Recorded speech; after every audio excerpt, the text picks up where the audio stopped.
جی. ہوں. اچھا. خلاصہ یہ کہ کسی دوسرے مسلک کے پیچھے نماز پڑھنا، دیکھو مسلک کوئی بھی ہو، اگر توحید پرست ہے، کافر نہیں ہے، تو نماز ہو جائے گی. لیکن اگر کافر ہے تو نماز نہیں ہوگی. اب کافر کسے کہتے ہیں؟ کافر نام و سنی کے دیوبندی کافر ہوتے ہیں، اہل حدیث ہوتے ہیں، بریلوی ہوتے ہیں، فلان. کافر کی ایک ڈیفینیشن ہے جو اسلام کے بیسک اور بنیادی عقیدوں کا انکار کرے، جو نبی کو عالم الغیب کہتا ہو، اور عالم الغیب کی ڈیفینیشن یہ ہو کہ ہر چیز کا علم تھا.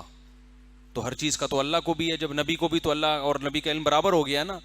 تو ایسا شخص بھی اسلام سے خارج ہے. ٹھیک ہے نا. اسی طرح جو کہتے ہیں نبی ہر جگہ حاضر ناظر ہیں بغیر کسی تعویل کے، دو ٹوک لفظوں میں سب کچھ اپنی قبر سے ہر جگہ دیکھ رہے ہیں، ہر چیز کا ہر وقت علم رکھتے ہیں، تو یہ تو اللہ کی صفت ہے. تو اس سے بھی انسان اسلام سے خارج ہو جاتا ہے. آپ صلی اللہ علیہ وسلم کی بشریت کا، بشر ہونے کا کوئی دو ٹوک لفظوں میں انکار کرے کہ نہیں آپ نور تھے، فرشتے تھے، یا نورانی مخلوق، مٹی کے بنے ہوئے کی بنی ہوئی مخلوق نہیں تھے. انسان جو ہے نا، لوازمات جو گوشت پوشت کا ہوتا ہے نا انسان، تو اگر کوئی آپ کے بشر ہونے کا انکار کرے بغیر کسی تعویل کے، یعنی کوئی گھماتا نہیں ہے. بعض لوگ کہتے ہیں آپ بشر نہیں تھے، لیکن جب ان سے پوچھو تو بات گھماتے ہیں کہ وہ اس لحاظ سے بشر تھے مگر اس لحاظ سے نہیں تھے، تو وہ پھر گھماتے ہیں بات کو. تو لیکن جو دو ٹوک لفظوں میں کہتا ہے تو پھر وہ بھی اسلام سے خارج ہے، کیونکہ نبی صلی اللہ علیہ وسلم بشر تھے، انسان تھے، آپ کے والدین تھے، آپ کی اولاد تھی، اور آپ کی اولادوں میں کی اولادیں جو سید ہیں سارے انسان تھے. آدم کی اولاد، اور آدم کو اللہ نے مٹی سے بنایا.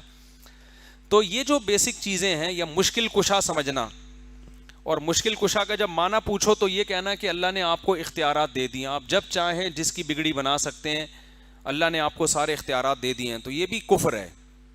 سمجھتے ہو؟ تو اگر کوئی یہ عقیدہ رکھتا ہے، چاہے وہ دیوبندی ہو، چاہے اہل حدیث ہو، چاہے بریلوی ہو، تو اس کے پیچھے نماز نہیں ہوگی.